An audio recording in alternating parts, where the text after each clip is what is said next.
Hola, ¿qué tal? Esto es como todas las semanas Resumen Latinoamericano TV, un programa que realizamos desde Latinoamérica para todo el mundo con información, análisis y también para hacer escuchar las voces de aquellos que los medios hegemónicos ningunean o directamente ignoran. Y hoy tenemos la alegría de saber que ya han sido liberados Saif Abukeshek y Tiago Ávila, los tripulantes de la flotilla global Sumut, que junto con alrededor de 230 tripulantes fueron secuestrados en aguas territoriales de Grecia y que Israel se ensañó con estos dos compañeros, no solamente llevándolos a la cárcel de Ashkelon, sino torturándolos física y psicológicamente, como ellos mismos seguramente van a contar con lujo de detalles ahora que ya vuelven, en el caso de Ávila, a Brasil y en el caso de Saif Abukeshek ya está en Barcelona. Y precisamente con Saif vamos a empezar el programa porque esto es lo que dijo cuando llegó a tierra catalana y denunció lo que había sucedido y también pidió por la libertad de los 9.000 presos políticos palestinos que están en las cárceles tumbas de Israel. Escuchemos a Saif.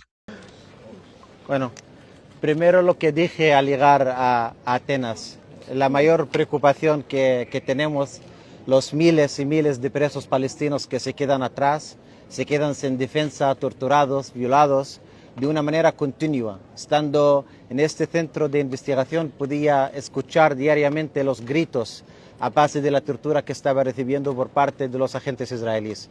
Nuestra prioridad tiene que seguir siendo la humanidad. Nos tenemos que seguir defendiendo a las personas, sean donde sean, porque los derechos son para todo el mundo, no son exclusivos a ningún grupo. Israel viola los derechos humanos en cualquier momento, en cualquier espacio. Lo que hemos visto en nuestra intercepción es resultado de la impunidad, resultado de la complicidad que los gobiernos están permitiendo que Israel actúe de la forma que actúa. La siguiente nos van a interceptar en Ibiza. Nosotros, la sociedad civil, no es que estamos actuando porque el sistema está fallando. Estamos actuando porque el sistema está diseñado para hacer lo que está haciendo, oprimir a las personas, quitar los derechos y permitir que algunos países puedan controlar el destino de los otros. Estamos como una generación ante una tarea histórica, enfrentarnos a dos gobiernos que no tienen ningún respeto para los derechos humanos, que actúan de la misma forma que actúan contra cualquier cosa sin tener prejuicio, sin pensar sobre lo que puede significar.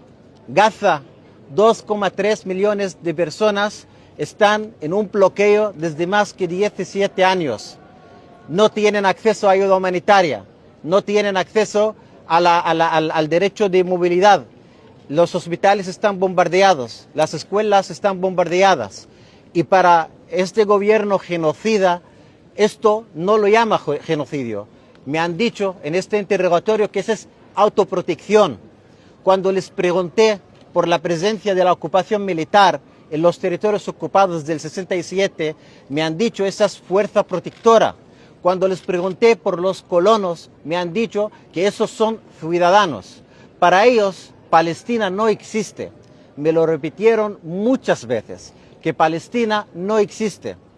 Hoy no cantamos victoria, pero cantamos un proceso colectivo.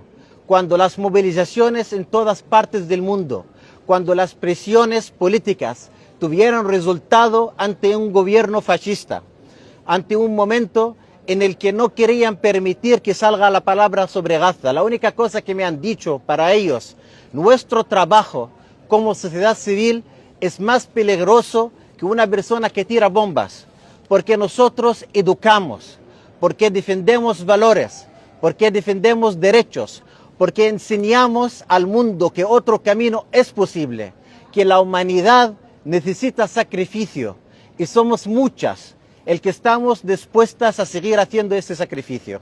Hoy estoy llegando a Barcelona para preparar mi maleta, en unos días volver a juntarme con mis compañeros en Turquía, porque nuestro camino solo acaba de empezar. Quiero agradecer a mi familia valiente, que han estado dando tanta energía, tanto apoyo con los mensajes que me llegaban. Quiero agradecer a las 180 personas que estaban conmigo en el secuestro. Los gritos y golpes que daban como protesta a mi detención me daban energía para enfrentar a esta injusticia. Quiero agradecer a las abogadas de Adala, a nuestro equipo legal en los diferentes territorios, a todos y todas las participantes de la flotilla en todas las delegaciones. Sin las movilizaciones que han salido en tierra, no hemos podido volver a poner Palestina otra vez en el mapa. No somos ningún héroes, ni queremos serlo.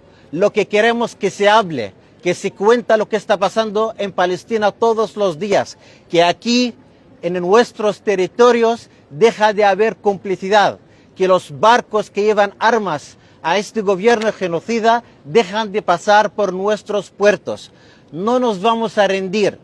Este fue mi mensaje para mis niños en el momento de la captura. Vuelvo a repetir este mensaje. No nos vamos a rendir. Vamos a trabajar día a día con todas las personas porque las luchas requieren sacrificio. En los días de Reyes y Navidad nos llegan chocolates, nos llegan regalos y juguetes para los niños, pero no nos llegan derechos. Los derechos hay que luchar para conseguirlos.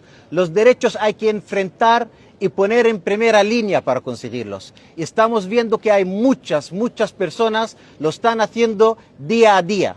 No vamos a olvidar a nuestras compañeras y compañeros que están ahora en los puertos preparando los barcos y están dispuestas a seguir con este camino.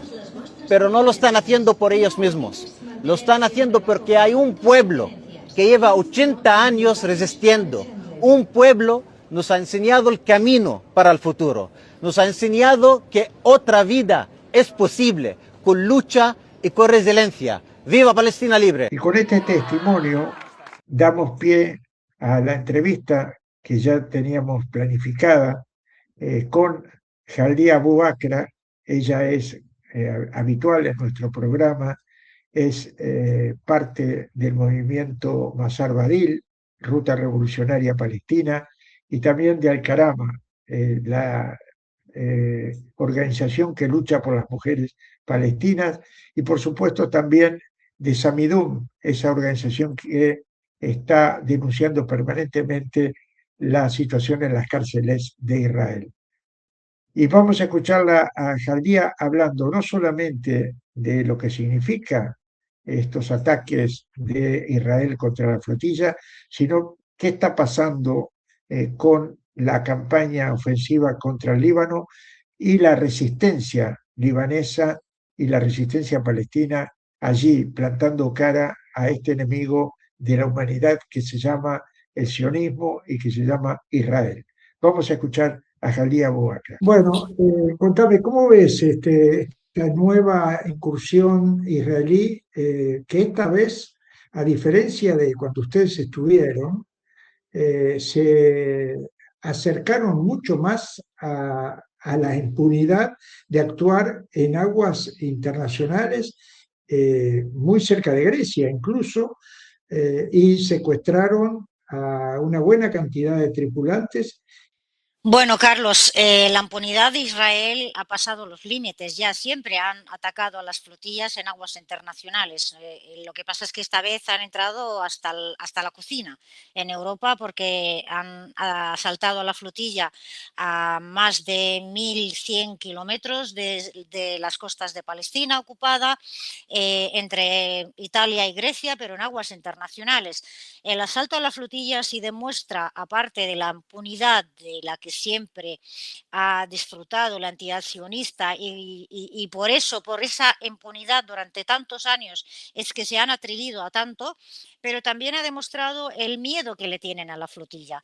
El año pasado, cuando asaltaron a la flotilla, secuestraron 43 barcos, casi 500 activistas, por lo tanto es una cantidad muy grande de barcos y de activistas que les ha causado mucha molestia el mover la armada, los buques, abrir una cárcel, encarcelar a tantas personas, la opinión pública en general que se ha generado a partir del secuestro de las activistas y de la flotilla, las movilizaciones en todo el mundo, pero especialmente en Italia, la clase trabajadora italiana que se ha movilizado muchísimo, los paros, las huelgas, todo eso. Entonces, esta vez han pensado hacerlo de otra forma. En vez de llevarse a todos los tripulantes de la flotilla cuando estén cerca, que son más de 500 personas, más de 700 personas, y los barcos cuando se complete el número de barcos que van en la flotilla, y van a hacer muchísimos más que las del año pasado, han actuado de otra forma. Han atacado casi al principio, o sea, la flotilla todavía estaba comenzando, los barcos que se iban a unir desde Grecia no se han unido, se van a unir todavía barcos desde Italia, desde Turquía y desde otros países, y por lo tanto han querido hacerlo muchísimo antes, pensando también que secuestrando a Tiago y a Saif iban a descabezar a la flotilla, porque son unos de los líderes de la organización, digamos, y que con este secuestro la flotilla se iba a dispersar, la gente se iba a echar atrás, iban a volver cada uno a su casa, y como son dos, pues los iban a tener en la cárcel, les iban a torturar como lo están haciendo, y luego se acabó el tema. Ahora, la cuestión es cómo vamos a seguir las activistas, la flotilla, la gente que apoya la flotilla y que apoya la causa y la lucha del pueblo palestino, cómo vamos a actuar. La flotilla no va a regresar, la flotilla va a seguir su camino intentando romper el bloqueo a Gaza. Ahora se están reorganizando. Han tardado en salir por una tormenta, pero ya van a salir y se van a unir otros barcos. La gente que habían secuestrado en estos 21 barcos y que han soltado en una playa de Creta, ahora mismo están buscando recolocarse en otros barcos para seguir navegando hacia Gaza. Y por lo tanto, la determinación de las activistas es seguir con la misión.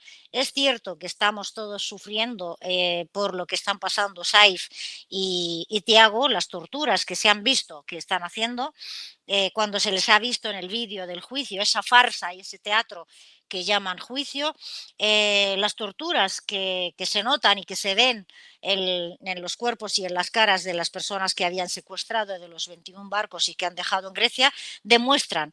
Y los testimonios de la gente diciendo que a Saif le habían encerrado en aislamiento, en el barco militar donde los tenían secuestrados, y que se escuchaban los gritos de Saif de la tortura que le estaban aplicando y los golpes que le estaban dando.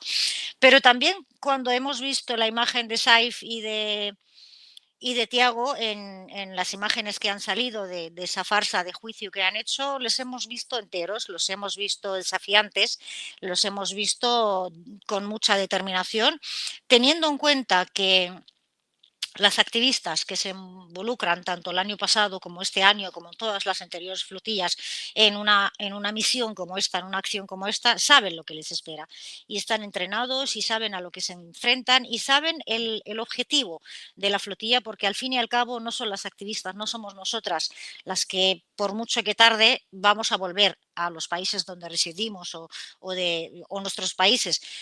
El objetivo es Gaza, los más de 2 millones de personas encarceladas, encerradas, asediadas en Gaza, bombardeadas día a día, que todavía el genocidio, a pesar de el silencio mediático sobre lo que ocurre en Gaza, en Cisjordania, en el Líbano, hay silencio mediático increíble. Pero el genocidio sigue, los ataques y las violaciones de derechos de las personas palestinas siguen. Por lo tanto, lo importante es la misión y lo que está pasando en Gaza. También cuando hablamos del secuestro de Saif y Tiago, de las personas que han secuestrado en la flotilla, tenemos que recordar a los más de 10.000 prisioneros y prisioneras palestinas que sufren día a día todas estas torturas y que nadie habla de ellos. Por lo tanto, eso es el objetivo y eso es lo importante y eso es de lo que tiene que hablar la gente, además de seguir movilizándonos y exigiendo la liberación de Saif y Tiago y seguir exigiendo rendición de cuentas de la entidad sionista por los crímenes que están cometiendo, porque mientras no rindan cuentas van a seguir haciéndolo. Esta vez han entrado hasta el corazón de Europa, en el Mediterráneo, cerca de las playas de Italia y de Grecia. Lo próximo que va a ser en un país europeo van a actuar ya cada vez más y más y más cruzan las líneas rojas. Por lo tanto, a nivel popular, a nivel oficial, los gobiernos tienen que movilizarse ya porque estos crímenes no pueden seguir cometiéndose impunemente y sin rendición de cuentas. Se hablaba recién de silencio mediático, es notorio el silencio que hay sobre Palestina. Algunos dicen que, bueno, porque están fijados más en lo que ocurre en el Líbano o en toda esta pulseada entre la República Islámica de Irán y Estados Unidos, a Israel, pero está claro que siguen sucediendo hechos. Y yo te quería preguntar, sobre todo porque sé que vos estás bastante bien informada y que lo vuelcan mucho en la página de ustedes de Maser Badil, ¿qué sabes de la resistencia? O sea, llama la atención que últimamente jamás, por ejemplo, jamás, pero podría ser cualquier otra de las facciones, no están actuando aparentemente y sí hay comunicados, hay declaraciones, hay exposiciones, pero ¿qué está sabiendo del eje, no del eje de la resistencia, sino de la resistencia palestina concretamente?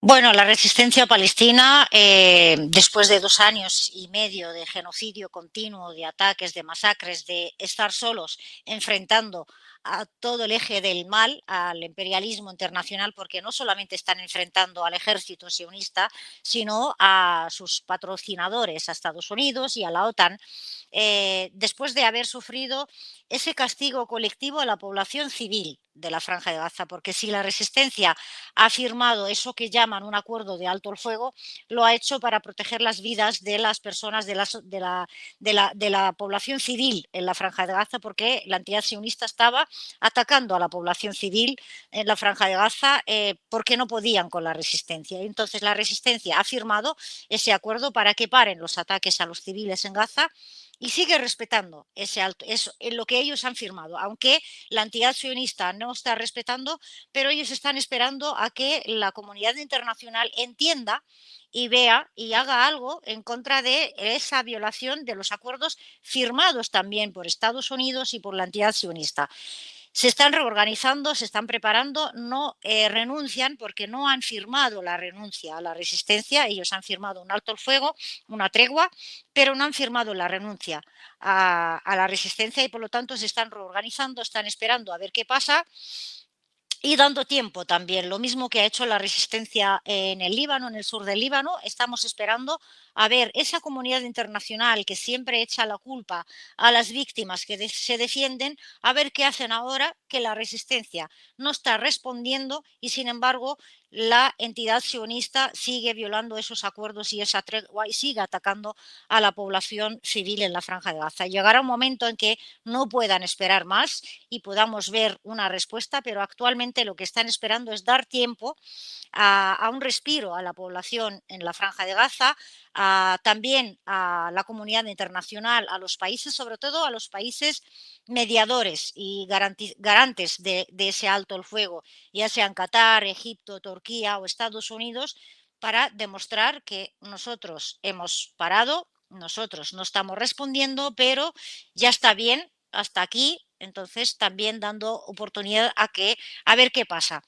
Creo que en cualquier momento la resistencia nunca va a parar mientras haya ocupación colonial, siempre va a haber resistencia, ya sea Hamas o cualquier otra facción o incluso facciones nuevas que surjan, porque esto es algo que surge del pueblo bajo ocupación.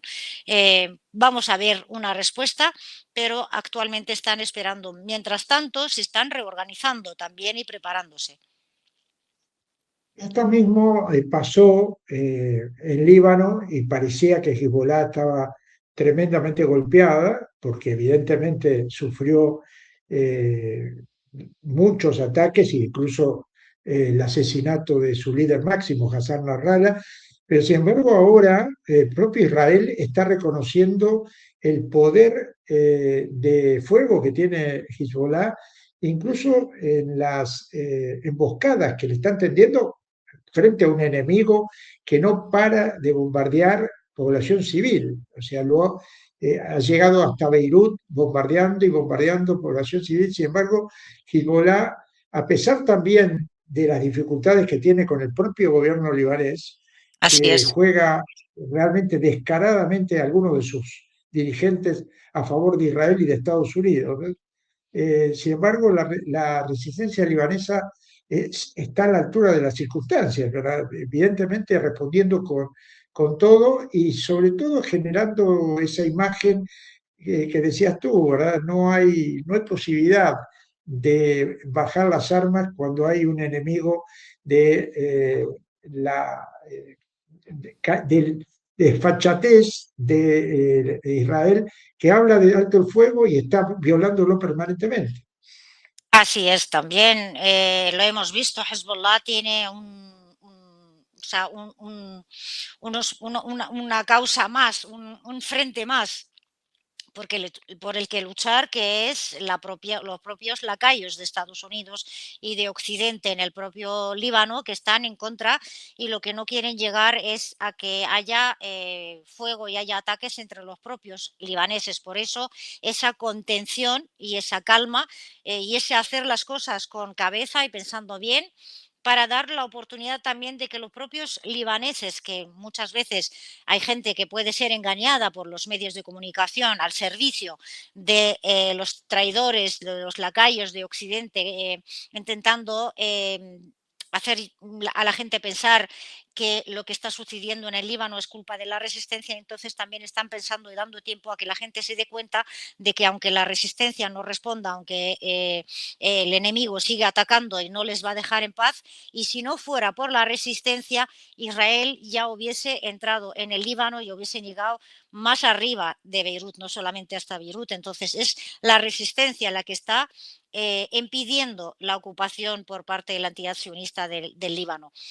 Ocurre lo mismo con la resistencia palestina que tiene también en contra a la autoridad palestina, la calla, sumisa al imperialismo y a la entidad de la ocupación y por lo tanto también la resistencia se está preparando para que no haya enfrentamiento entre los propios palestinos, pero también para seguir preparándose y seguir sin dar excusas a que digan que esto ha sido culpa de la resistencia o que los propios, la propia gente del mismo país haya enfrentamientos.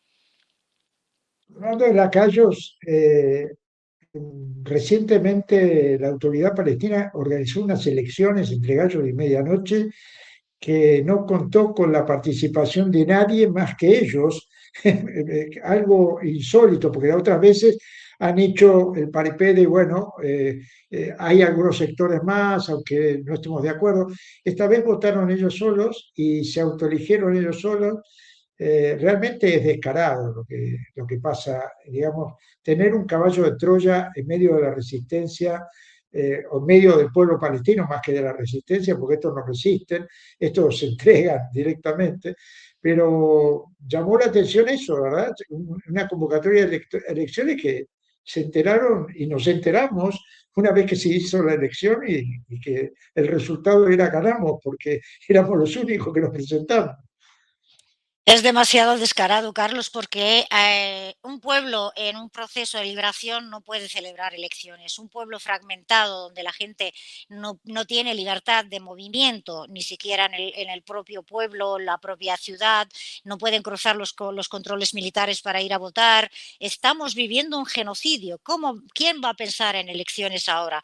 Incluso antes del genocidio, ¿quién va a pensar en unas elecciones cuando estamos fragmentados no solamente entre los que están en el interior de Palestina ocupada y los que estamos fuera, que no tenemos derecho a votar, no podemos votar, no hay, nadie piensa en nosotros, pero también los que están dentro, los que están en Gaza encerrados bajo asedio, los que están en Jerusalén que no les permiten, los palestinos del 48, los de Cisjordania que no pueden moverse libremente, y encima estos estamos viviendo bajo un genocidio, no solamente en Gaza, porque la limpieza étnica está sucediendo en Cisjordania también. Los ataques de los colonos y del ejército no han parado ni un día en Cisjordania, y vienen ahora para decir que quieren hacer elecciones. ¿Elecciones de qué? Lo que quieren es demostrarle, o lo que les han pedido sus amos de Europa, los que les pagan, la Unión Europea o Estados Unidos, que les han pedido una especie de reforma para demostrar que son democráticos, porque todavía sueñan con seguir gobernando, con seguir, que no es un gobierno, que es una administración, seguir administrando los territorios bajo ocupación para seguir recibiendo el dinero de los donantes, el dinero de la Unión Europea, de los países que donan, y seguir manejando ellos y seguir con sus negocios. Eso es lo que quieren. Entonces es una farsa, un teatro, y es algo vergonzoso, la verdad, lo que han hecho la Autoridad Palestina. Nunca han hecho ninguna declaración en contra del genocidio, en contra del expansionamiento, la expansión de los asentamientos, el encarcelamiento de niños, de mujeres, de hombres, las demoliciones de las casas. No han hecho nada, no han hecho ninguna declaración, no han ayudado a nuestra gente en la Franja de Gaza, que han estado pasando hambre provocada por la ocupación. No han hecho nada, y sin embargo vienen ahora a decir que queremos elecciones. ¿Para qué? Es ridículo y es vergonzoso y es descarado totalmente. Es como para juzgarles por lo que están haciendo. En medio de todo esto, la República Islámica de Irán le ha dado realmente un golpe fuerte a la coalición del mal, a Estados Unidos e Israel. Yo creo que nos ha sorprendido a todos, ¿verdad? Más allá de que sabíamos que Irán estaba bien preparado, pero toda la táctica que utilizó de golpear primero a Israel y a Estados Unidos, pero también golpear a los lacayos que tienen bases norteamericanas en el Golfo, en toda la región. Eh, Golpeando las bases, obviamente, no atacando a los países, pero sí golpeando las bases. ¿Te sorprendió a vos también esta ofensiva, este pasar de la resistencia a la ofensiva de Irán? No, la verdad es que no. Los que conocemos de cerca a la República Islámica de Irán sabíamos, lo hemos hablado muchas veces, desde que comenzó el genocidio, incluso muchísimo antes. La entidad sionista quería arrastrar a Irán a una guerra abierta con Estados Unidos, y al final lo han conseguido. Estados Unidos ha atacado a Irán, pero ellos han calculado mal, porque no conocen al pueblo iraní. No solamente no conocen las capacidades de la República Islámica, que hace años se vienen preparando y se vienen cuidando, sabiendo que en cualquier momento les pueden atacar, sino lo que no saben es la cultura y el pueblo iraní, que se ha unido todo el pueblo en contra de los ataques a su país. Mucha gente que no está de acuerdo con el gobierno, como en cualquier país del mundo. La oposición existe en todos los países del mundo. Existe una oposición al gobierno en Irán, eso es lógico y natural, pero cuando han atacado a su país, todos se han unido para defender a su país y a su gobierno y a su soberanía. Eso es lo más importante, y eso es lo que deberían entender muchos países, incluso países occidentales que pretenden a veces darnos lecciones a los países del sur. No entienden lo que es la soberanía y la dignidad de los pueblos. Irán es un país de una cultura milenaria. Irán es un país y un pueblo con mucha dignidad por encima de todo, y van a defender, y si hace falta alistarse en el ejército y salir a defender con lo que tienen al alcance de sus manos, lo van a hacer, pero nunca se van a rendir, nunca van a dejar que el imperialismo estadounidense avance, nunca van a permitir que pase lo que ha pasado en Irak, lo que ha pasado en Libia o en Siria o en cualquier otro país donde Estados Unidos ha podido atacar y ha podido cambiar gobiernos o ha podido secuestrar a presidentes o asesinar incluso a presidentes. El pueblo iraní ha salido a llorar a Ayatollah Khamenei, los que estaban con él y los que estaban en la oposición, porque consideran que es su patriota, es alguien de su país al que no permiten que alguien venga de fuera a atacar y asesinar. Y eso mucha gente de Occidente, del norte global, no lo entienden. Y por lo tanto, a mí no me ha sorprendido lo que ha pasado en Irán. Sabía que iba a pasar así. Irán se venían preparando, pero además esto ha unificado todos los frentes dentro de Irán para defender la soberanía y la dignidad de un pueblo. Ahí ha jugado también un papel muy meritorio la diplomacia iraní, ¿verdad? De un nivel fuerte, porque el canciller iraní en todo momento estuvo al frente junto con el presidente y con los jefes militares, pero no cediendo ni un palmo frente a las provocaciones estadounidenses e israelíes y además poniéndolos realmente en su lugar, ¿verdad? Hormuz no se toca y no se tocó. O sea, parecía imposible que se lograra eso, y sin embargo, lo mismo que pasó con Estados Unidos y Yemen, recordemos que Estados Unidos tuvo que retirarse y hablar de un pacto y todo lo demás para salirse de una situación totalmente deshonrosa, también en el estrecho, porque no lo dejaban pasar por el Mar Rojo ni por ningún lado de los yemeníes. Bueno, aquí se vuelve a repetir. Y esto muestra, no sé si coincidís, que a los gringos les interesa por encima de todo los lugares donde pueden hacer dinero. Y ahí ese estrecho es precisamente una de los engranajes de la máquina de hacer dinero por todo el petróleo y por todo lo que pasa por allí. Sin embargo, Irán se mantuvo y realmente es interesante que le esté mostrando al mundo que se puede, porque si es, yo creo y coincidirá, supongo, que nos están dando la idea de que hay victorias que se pueden obtener, no solamente golpes, golpes y muertes, ¿no?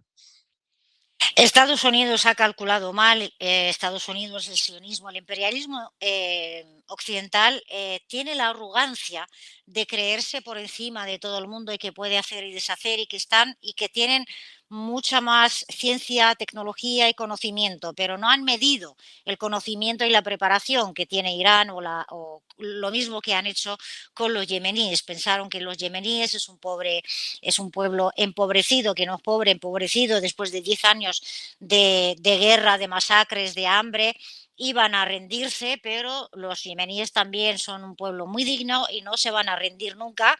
Los iraníes, además, son gente bien preparada, llevan tantos años desde la República, desde la Revolución Islámica, desde que surge la República Islámica, vienen preparándose.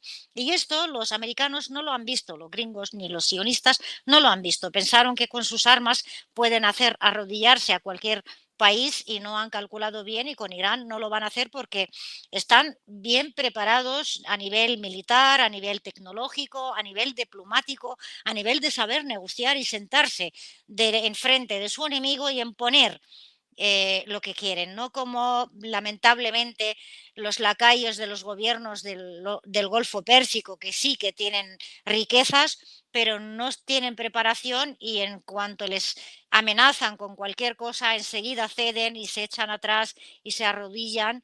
Y eso es lamentable, la verdad, y todo el mundo debería aprender. Yo creo que lo que ha pasado con Irán ahora mismo y con la resistencia en Yemen, en el sur del Líbano, en Palestina, con la resistencia en Gaza, está dando lecciones a todo el mundo de que sí se puede. Cuando hay fuerza de voluntad y cuando no cedes ante las amenazas, sí puedes ganar.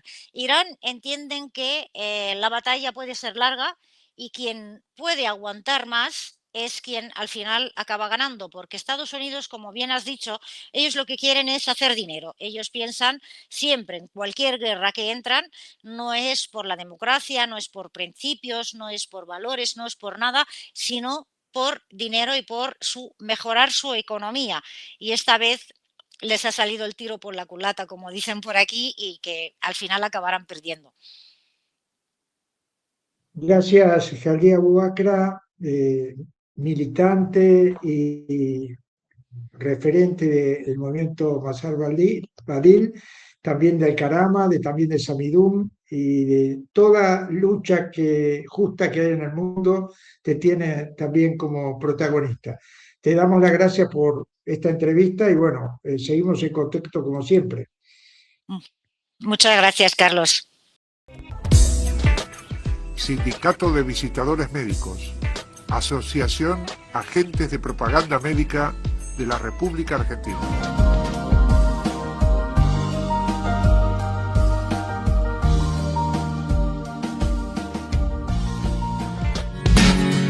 Asociación de Trabajadores del Estado, Central de Trabajadores Argentinos.